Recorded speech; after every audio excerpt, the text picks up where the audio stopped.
Hello viewers, welcome to Movie Max. நம்ம இந்த எபிசோடில் 2024 ஒரு கிரைம் த்ரில் படமாக வெளிவந்த த சைலண்ட் ஹவர் படத்தை பற்றி தான் பார்க்க போகிறோம். இப்போ இந்த படத்தோட ஸ்டோரியை பற்றி பார்த்துடலாம். இந்த படத்தில் நம்ம ஹீரோ பேர் ஃப்ராங்க்ஸா. இவர் ஒரு நேர்மையான டிடெக்டிவ் ஆஃபீஸர். இவர் எப்படின்னா, எவனா ஒருத்தன் தப்பு பண்ணானா அவன் எவ்வளோ பெரிய ஆளாக இருந்தாலும் அவனை தட்டி தூக்கிட்டு வந்துடுவார், அந்த மாதிரி ஒரு கேரக்டரு. அப்புறம் இவரோட ஃப்ரெண்டு மார்க் ஸ்ட்ராங், அவர் ஒரு டிடெக்டிவ் ஆஃபீஸர். இவங்க ரெண்டு பேரும் சேர்ந்து ஹார்பரில் ஒரு குற்றவாளி பதுங்கியிருக்கான் அப்படின்னு தெரிஞ்சு அவனை தூக்குறதுக்காண்டி போகிறாங்க. போய் அவன்கிட்ட பேச்சு கொடுக்குறாங்க, என்னப்பா எப்படி இருக்க, நல்லா இருக்கியா அப்படின்ட்டு. அவன் பேசிக்கிருக்கும் போதே கன் எடுத்துடுறான். பேசிக்கிருக்கும் போதே அங்கே ஒரு ஷூட் அவுட் நடக்குது. அதுக்கப்புறம் அவன் அங்கேருந்து எஸ்கேப் ஆகி ஓடுறான். இதை பார்த்து நம்ம ஹீரோவோட ஃப்ரெண்டு மார்க் ஸ்ட்ராங் சொல்கிறாரு, அவன் கன் வச்சுருக்கான், அவனை சேஸ் பண்ணி போகாது அப்படின்றாரு. ஆனால் இதை கேட்காத நம்ம ஹீரோ அவனை சேஸ் பண்ணி போகிறாரு. போகிற வழியில் நம்ம ஹீரோ ஒரு காரில் அடிபட்டு நம்ம ஹீரோவுக்கு காது கேட்காம போயிடுது. இவரை கொண்டு போய் ஹாஸ்பிட்டலில் சேர்க்குறாங்க. ஆனால் அங்கே டாக்டர்ஸ் இவருக்கு காது கேட்குற திறன் போயிடுச்சு அப்படின்றாங்க. இதனால் இவர் காதில் ஹியரிங் எய்ட்ஸ் மாட்டிட்டு தான் எதுவுமே கேட்க முடியும் அப்படின்ற ஒரு சூழ்நிலை வருது.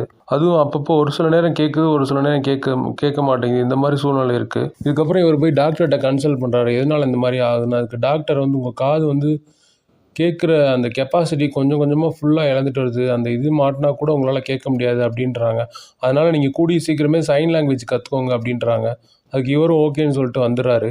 இவரோட பொண்ணு இவருக்கு சைன் லாங்குவேஜ் கற்றுக் கொடுக்குறாங்க. இவரும் கொஞ்சம் கொஞ்சமாக கற்றுட்ருக்காரு. இந்த மாதிரி சுச்சுவேஷனில் அங்கே உள்ள ஸ்ட்ரீட்டில் ஒரு மர்டர் நடக்குது. அதை இன்வெஸ்டிகேட் பண்ண ஃப்ராங்க்ஸாவும் மார்க் ஸ்ட்ராங்கும் போகிறாங்க. அங்கே உள்ள ஹோம்லெஸ் பீப்புள் ஒருத்தவங்க அந்த கொலையை பார்த்துருக்காங்க நேரடி சாட்சியாக. ஸோ அதனால் அவங்கள்ட்ட போய் இவர் விசாரிக்கிறாரு. ஆனால் அவன் என்ன சொல்கிறாருன்னு இவர் காதில் கேட்கவே மாட்டேங்குது. இதனால் டென்ஷனாகி அந்த இடத்த விட்டே கிளம்பிடுறாரு. இதுக்கப்புறம் அந்த அப்பார்ட்மெண்ட்டில் உள்ள அவான்ற பொண்ணு அந்த கொலையை மர்டரை வீடியோ எடுத்துருக்கா இவங்களுக்கு நியூஸ் வருது. உடனே அந்த அவங்க வீட்டுக்கு போகிறாங்க. அவங்களுக்கும் காது கேட்காது, வாயும் பேச வராது. இவருக்கு ஆல்ரெடி கொஞ்சம் சைன் லாங்குவேஜ் தெரிஞ்சதுனால அவங்ககிட்ட சைன் லாங்குவேஜில் கொஞ்சம் கொஞ்சமாக என்ன நடந்துச்சுன்றதை கேட்குறாரு. அதுக்கப்புறம் அந்த ஃபோனை வாங்கி ரெண்டு பேரும் அந்த வீடியோவை பார்த்துட்டு இது எங்களுக்கு சாட்சி, எங்களுக்கு வேணும் அப்படின்ட்டு போலீஸ் ஸ்டேஷனுக்கு கொண்டு போகிறாங்க. அப்போ ஹீரோ அவரோட ஃபோனை அந்த அவாங்கிறவங்க வீட்டில் வச்சுட்டு போயிடுறாரு மறந்துட்டு. இப்போ திரும்பி அந்த ஃபோனை எடுக்க அவர் அவங்க வீட்டுக்கு போகும்போது அங்கே ரெண்டு பேர் அவங்கள கொலை பண்ண பார்க்குறாங்க. இவர் கன்னோட உள்ளே போய் அவங்கள காப்பாற்றி அந்த அப்பார்ட்மெண்ட்டுக்குள்ளே இன்னொரு வீட்டுக்கு கூட்டிகிட்டு போகிறாரு. இதுக்கப்புறம் ஹீரோ என்னென்ன சேலஞ்சை சந்திச்சாருன்றதான் இந்த படத்தோட கதையே. இந்த படத்தை பொறுத்தவரை ஸ்டோரியே ஒரு சிம்பிளான ஸ்டோரி தான்.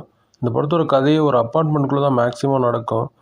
பட் ஆனால் அங்கங்கே லேக் இருக்கும், இந்த படத்தில் ஸ்லோனஸ் இருக்குது. இந்த படத்தோட எடிட்டிங் மற்றும் சினிமாட்டோகிராஃபி ரெண்டுமே சூப்பராக இருக்குது, வேறு லெவலில். இந்த படத்தோட சவுண்ட் டிசைனிங்கும் நல்லாவே இருக்குது. இந்த படத்தில் லீட் கேரக்டரில் ஜோல் கினமன் நடிச்சிருக்காரு. அவர் ஒரு அட்டகாசமான பர்ஃபார்மன்ஸ் கொடுத்துருக்காரு. குறிப்பாக அந்த காது கேட்குற மாதிரி அப்படியே அந்த கேரக்டர் அப்படியே நடிச்சிருக்காரு. சைன் லாங்குவேஜ் பேசுகிறது அந்த சீன் எல்லாமே சூப்பராக பண்ணியிருக்காரு. அப்புறம் ஹீரோவோட ஃப்ரெண்டாக வர மார்க் ஸ்ட்ராங் டக் ஸ்லேட்டர் பண்ணியிருக்காரு. அவருமே ஒரு நல்ல பர்ஃபார்மன்ஸ் கொடுத்துருக்காரு. அப்புறம் அவான்ற கேரக்டரில் வர சாண்ட்ரா மியா ஃப்ராங்க், அவங்களும் சூப்பராக பண்ணியிருக்காங்க. அந்த சைன் லாங்குவேஜ் அந்த சீன்லாம் சூப்பராக இருக்கும் அவங்க பண்ணுறது எல்லாமே. அப்புறம் மெக்கி ஃபீஃபர், அவருமே ஆன்டகனிஸ்டாக நடிச்சிருக்காரு. அவரோட கேரக்டருமே சூப்பராக டிசைன் பண்ணியிருக்காங்க.